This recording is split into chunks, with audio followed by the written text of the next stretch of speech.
Today's sermon comes from Matthew chapter 12, verses 33 to 37. Again, that is Matthew chapter 12, verses 33 to 37. This is the word of God.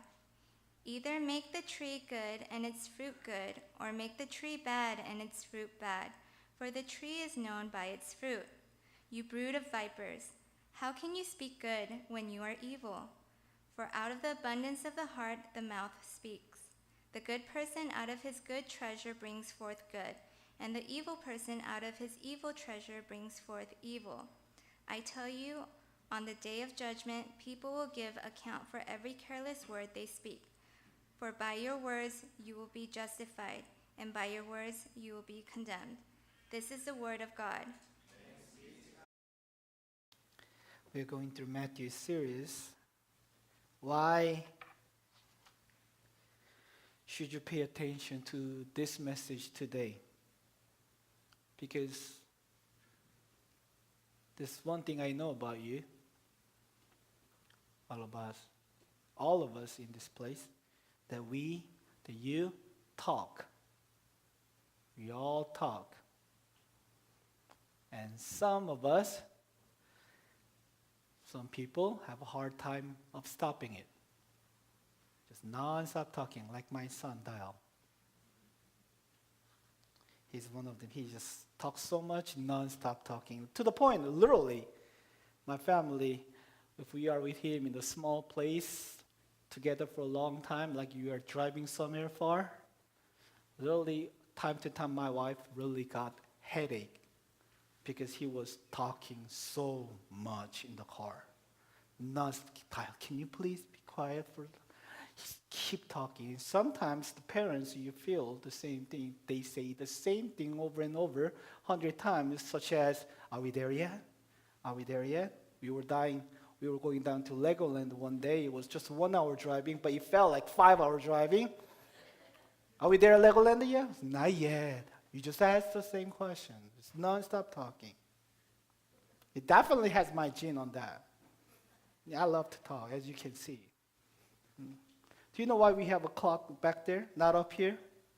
Obviously, that clock is not for you. It's back there. It's for me, to restrain me from making a 1 hour, 2 hour sermon. The church put it there as my accountability, to make sure I don't speak too long. We all talk. We do it a lot. It is a part of a human being that we don't just make sounds, we don't just make noises. We talk, we speak to each other. But the words are not ours. We are not the one who first spoke into this world. It was God.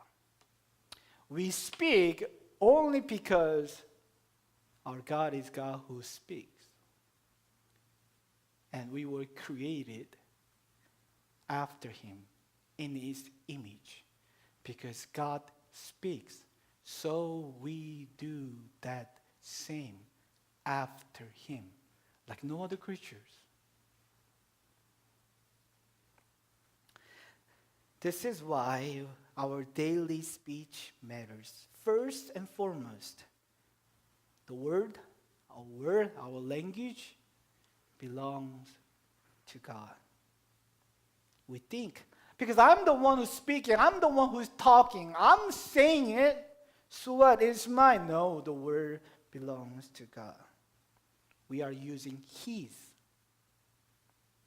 Church, are you with me? We are using his. Every knowledge, every ability, every language and word, all derived from him. Don't you see that in the Bible? He's the one who made the languages. We are using his. This is God-given mouth.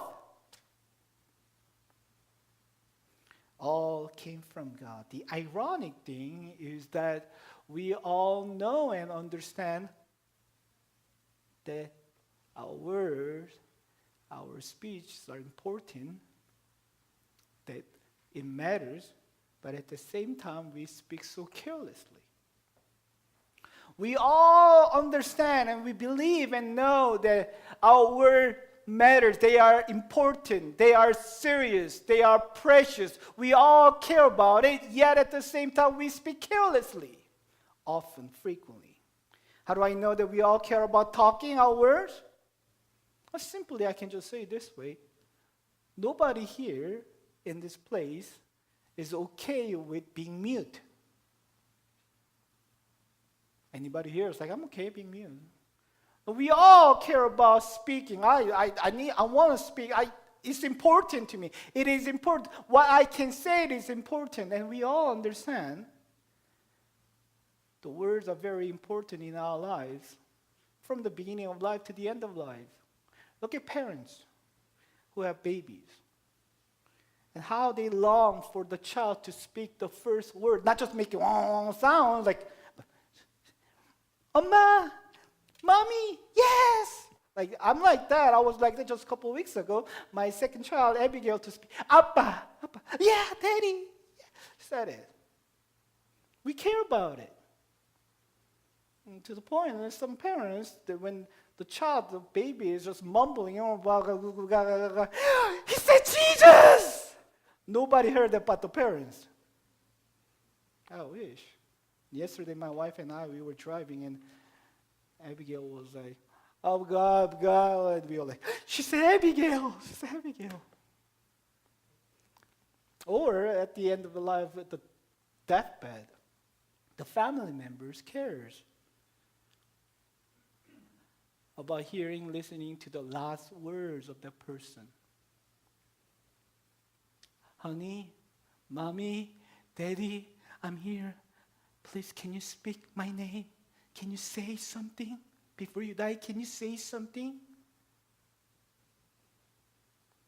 The words are powerful to us. Words are important to us. It matters to us, and we all understand that. It builds our relationship. How do we build a relationship? You sit down and talk to the person for a long period of time. Get to know each other. It can also hurt relationship. What comes out from our mouth matters. We all know that. We understand the weight of our words. Yet at the same time, how many times in our lives we speak so carelessly and those words just fill our lives? Jesus says something shocking and profound in this passage about our mouth and our words. Turn to verse 36. And Jesus said, I tell you, on the day of judgment, people will give account for every careless word they speak. Careless word. Something like, you say something and you totally forgot what you said. You just careless, like, oh, did I say that? I don't remember saying that. Just careless word. Or you just say something and say, oops, okay. So lightly, not paying so much attention. And we're thinking, what's the big deal of saying this? What's the big deal? Jesus here says every careless word will be judged, give account on the day of judgment. Now, he does not mean that only those careless words will be judged, obviously. He means even those careless words that you spoke and you forgot, even that will be judged. In other words, every word will be judged. Every word that we have said will give account. That's what Jesus is saying. Now, if any one of us are thinking, man, I probably said millions and millions and millions of words in my life. How can he judge all that? Don't worry about it. You are dealing with the infinite God in the span of eternity. The Lord takes our word seriously, even when we take it so lightly.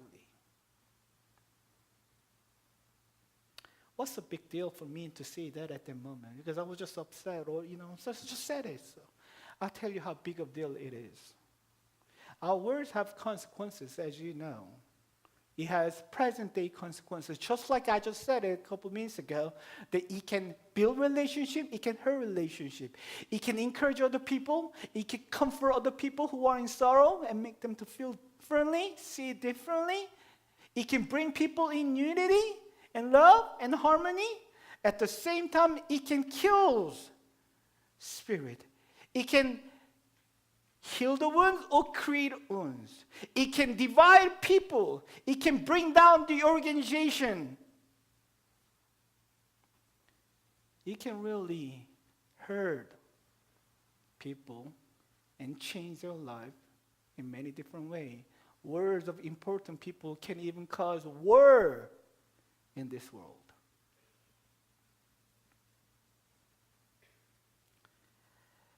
Not only our words have present-day consequences, what Jesus is saying here, he made it clear, our word, everyday word, have eternal consequences.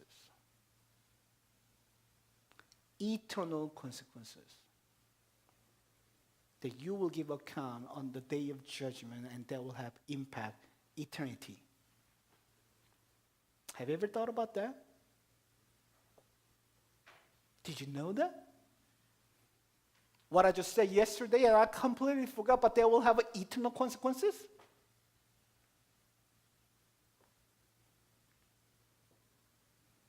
On that day, people will be judged by every word that they have spoken. That's how big of a deal it is. And now that is serious then. We got to take words very seriously.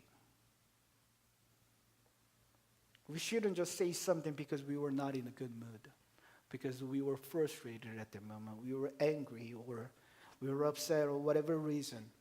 I just said it. I said it because I was angry, because that person just messed with my ego, my pride. So I said, yeah, it was maliciously. I said, yeah, but I was in that mood.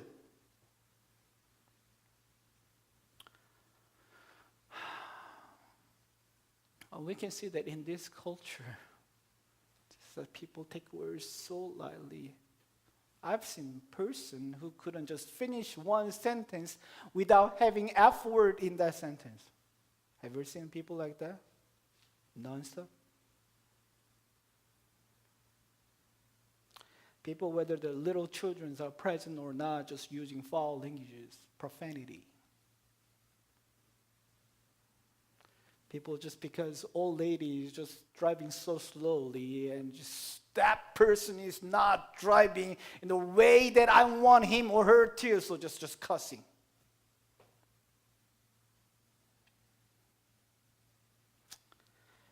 I've seen many young people, place like Starbucks or mall, or young teenagers, boastfully speaking foul languages in front of their friends. And it was almost hard for me to listen to it. And it's like trying to boasting it. They're like, how badly they can say it, in a dirty way they can say it. And the friends are laughing and approving. No shame how foolish it is. Here, my friend, do you watch your mouth when you speak before your little children, before other little children, anybody? Like, I gotta watch my mouth because there are kids here, so I shouldn't say. Do you do that? Watch your mouth before the Lord. If you do that in front of a child, there's one greater than children. There's one you need to really watch out. Your King. Watch your mouth before your God, who has given you that mouth.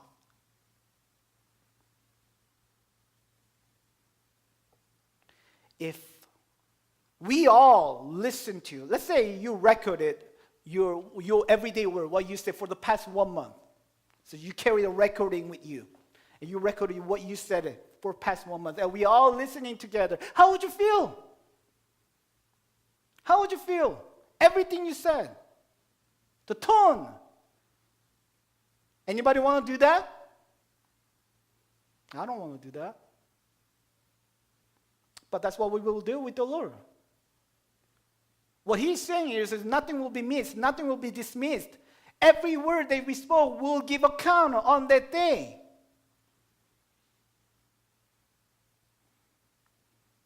Hebrews chapter 4 verse 13 says, no creature is hidden from his sight, but all are naked and exposed to the eyes of him to whom we must give account.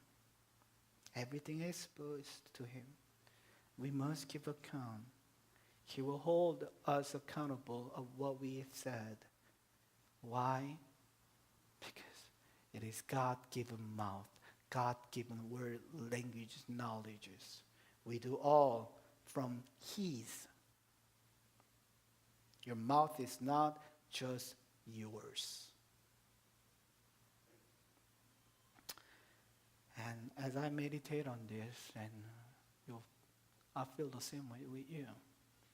How big is our sin, our fallenness before our God? Countless, to the point that we don't even remember all the careless words we have said. Don't get me wrong, church. I am not just saying this just doesn't mean just profanity or foul languages are in view. Only those words are in view. That's not the point. That is not the point. But I'm just trying to emphasize that first. Because there's no question that Christian should cut that out in his or her mouth.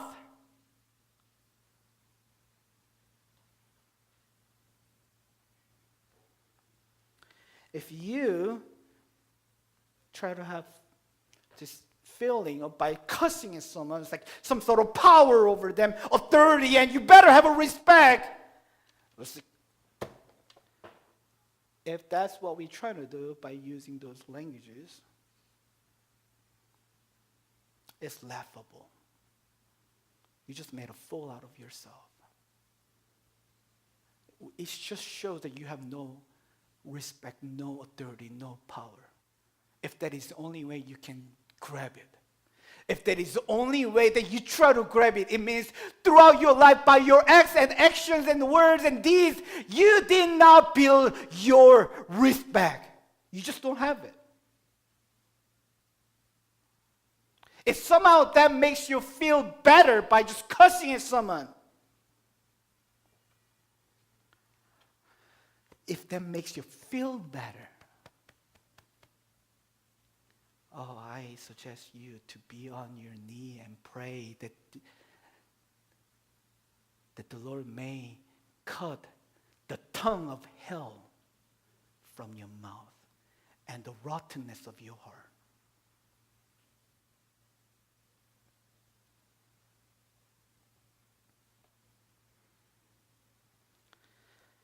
There's a reason why our Lord cares so much about our words. But not just cussing words. All our conversation, all our languages. Why? He said it right here.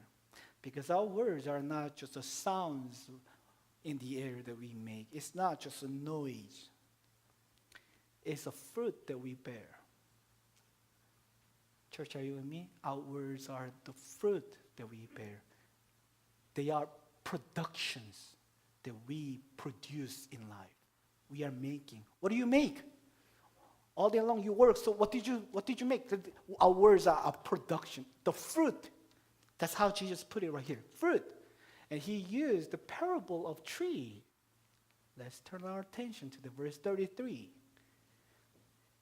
Verse 33, either make the tree good and its fruit good, or make the tree bad and its fruit bad. For the tree is known by its fruit. For the tree is known by its fruit. You brutal vipers, how can you speak good when you are evil? For out of the abundance of the heart, the mouth speaks. The good person out of his good treasure brings forth good, and the evil person out of his evil treasure brings forth evil. The words that comes from our mouth are the outcome of what is in us. They are connected. They do not come from somewhere out there. Words come from inside of a person. That is in you. Your heart produces them. My heart produces them.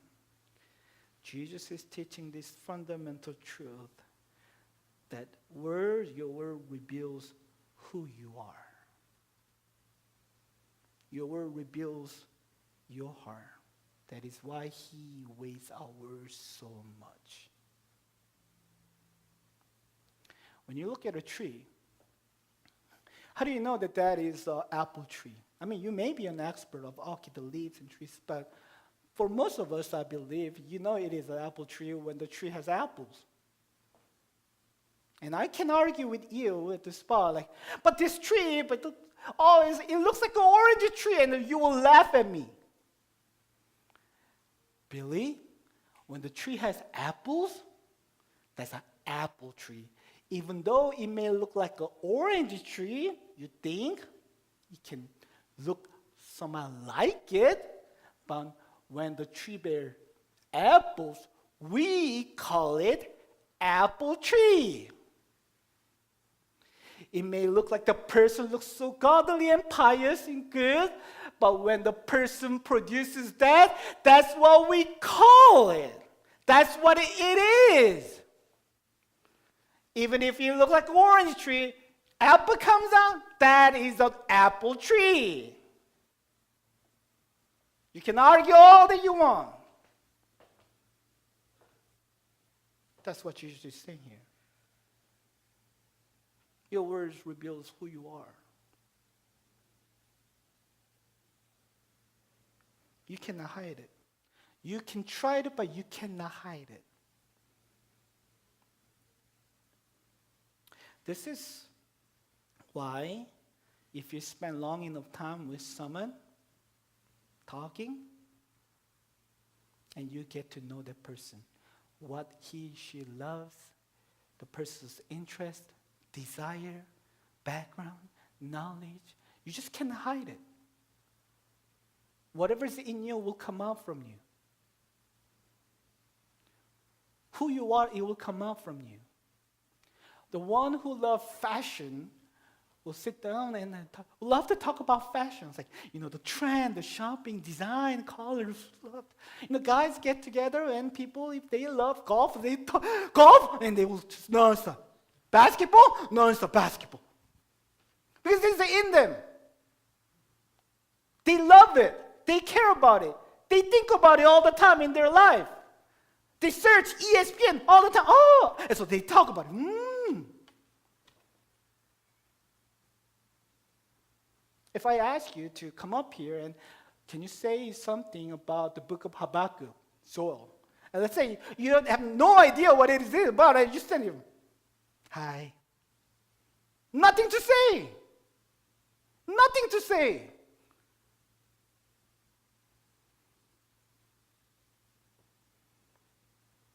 I am not taking this just about the knowledge or interest.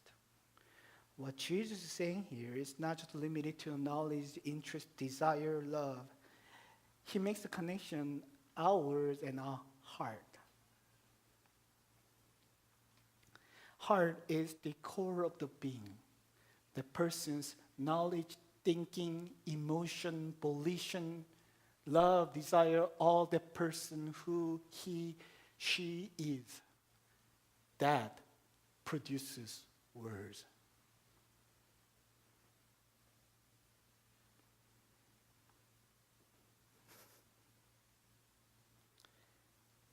Godly and good person will speak good out of his mouth.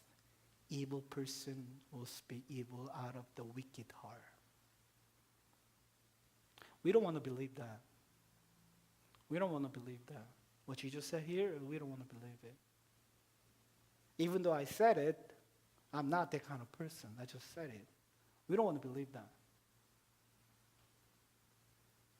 I'm sorry to inform you bad news. You believe what Jesus said here is true? Then let's swallow it. We are that kind of people. I am that kind of person.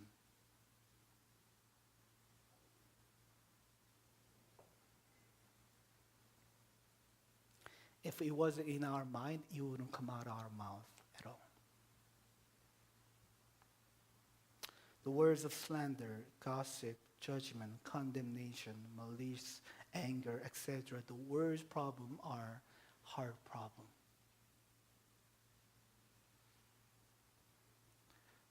Last Saturday, not yesterday, last Saturday we had a small group, the small group I was in.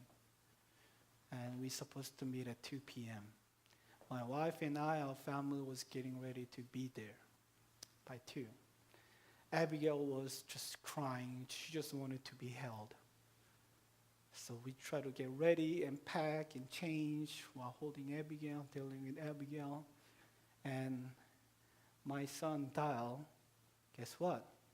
Guess what he was doing? Talking once again. Papa, listen to me. And like he was trying to say. I gave her clothes to change. Gave him clothes to change. And he was just nonstop talking.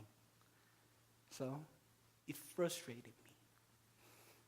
The bad thing is, he's just like me. He cannot do multitask. I found him. I have even no idea what he was saying. I was not even paying attention, but he was talking to me. And his clothes is still on the floor. He was just standing there and just talking. How can he not do the same thing? Like, do that together, what he was talking, but he was just standing. So I was like, I threatened him at that moment. I was like, Dal,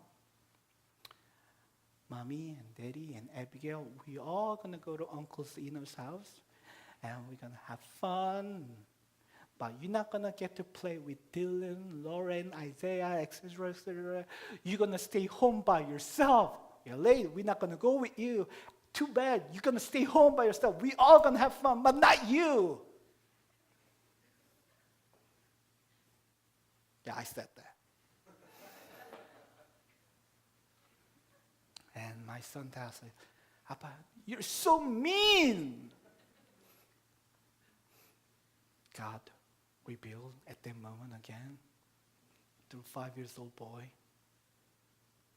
that my unnecessary meanness. I was sharing that in small group too.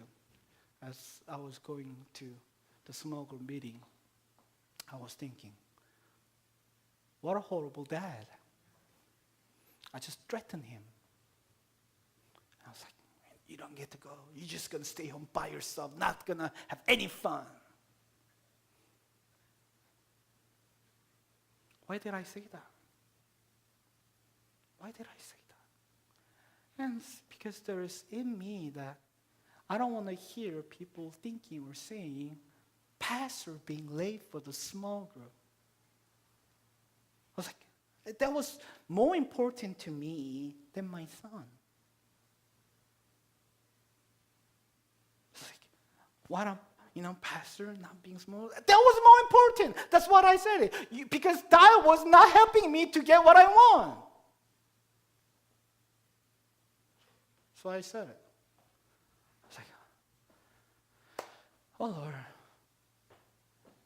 that's the desire and craving of my heart, and out of that I said it.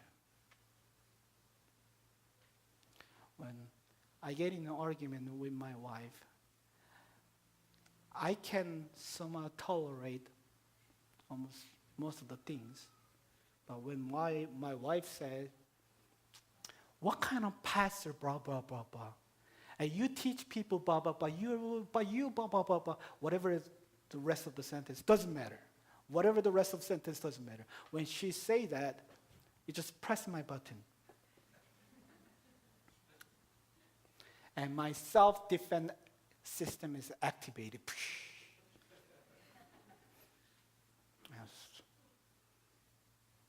And I always think, Why? That gets me angry and upset. So I say so out of anger and maliciously to her. Why? Just the ego and pride of, I'm that kind of pastor. I just try to grab it so much. This desire is like, I want to be that kind of, so much, even to myself and my family. Good pastor. I want that out of the heart that I spoke.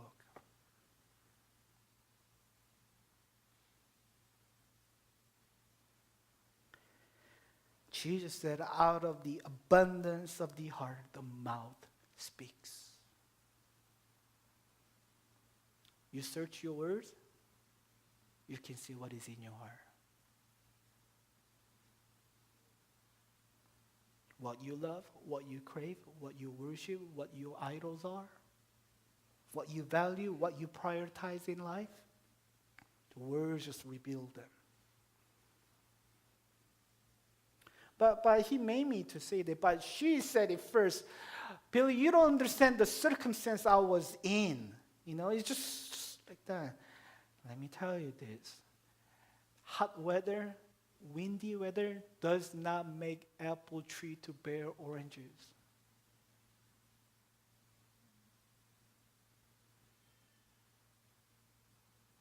Whatever came or happened to Jesus, whatever circumstance he was in, whatever people have done to Jesus, do you see in the Bible, Jesus did not rebel back to them?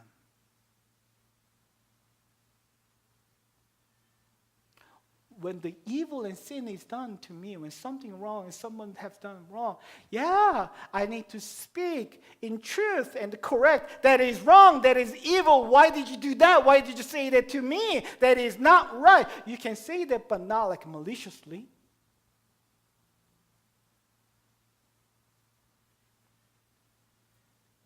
Where it comes from?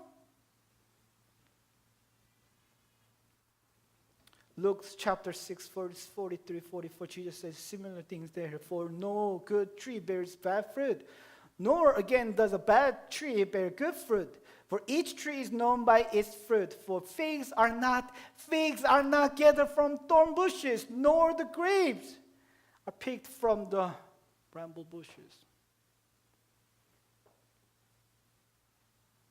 Pharisees always try to show how pious they are, how godly, how good they are through their religious deeds, but they just could not hide who really they are from their words. Their jealousy to Jesus, their hatred, their self-righteousness. They just couldn't hide it. There's no love for God. They're just always seeking for the approval and praise of the people. This is what they say always reveal. It's shocking because no one here in this time thought the Pharisees, like those people, Jesus reveals who they really are. Guys, watch what kind of fruit they bear.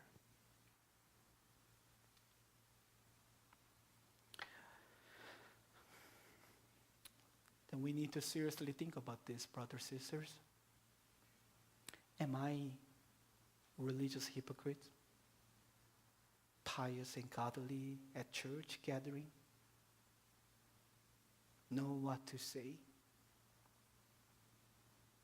But far from it in my daily life language?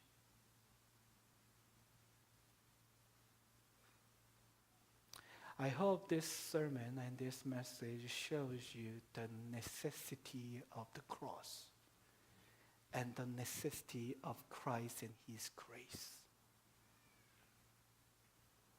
What we need is not some speech technique. What we need is not just some communication skill between spouse, between parents and children, between friends or boss. Not just communication. We need something more than that.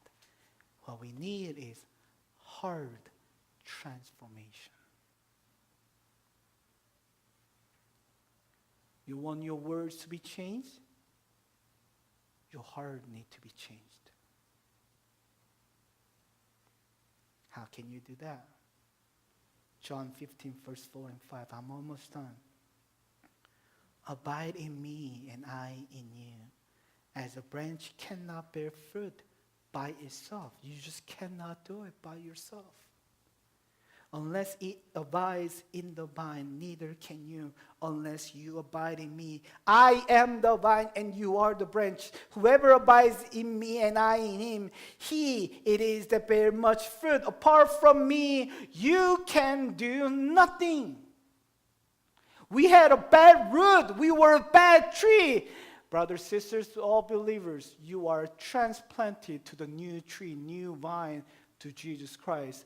Now in him and through him, you can speak the words that honors God. You can speak that glorifies God. You can speak something that can heal other people's wound. Words that can revive souls. Words that can give life. Words that encourage other people. Words that brings the people in unity. Now you can say something. How can we do that? Abides in him. When your heart is in turmoil, zip it. Zip it. When your heart is in turmoil, zip it. Walk away. And Jesus, I'm in you, you in me. I need your help. Help me to watch my mouth. Lord, I need you. Oh, how I need you. Every moment, I need you. I need you. Abide in him so that you may bear that fruit.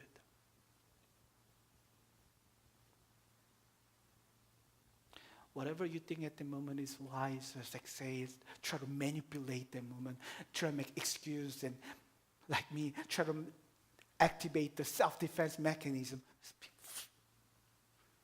I need to do this. Let us, at that moment, and abide in Christ. Jesus, guard my mouth, guard my heart. You didn't have that before, but in Christ, those believers in Christ, you have it. Let me end with this. Normally, I don't really do this a lot, but I would like to introduce your book. I read this when I was in seminary and greatly encouraged and challenged by this. By pastor and professor, he was my professor, Paul David Tree, known worldwide and in America too. He does a lot of conferences, and so my counselor, he was the counseling professor. Word of words. Word of words. He gives very biblical and profounding wisdom here. Word of words. So if you're willing, you can get this book and read, and it will help you a lot. Let's bow down and pray.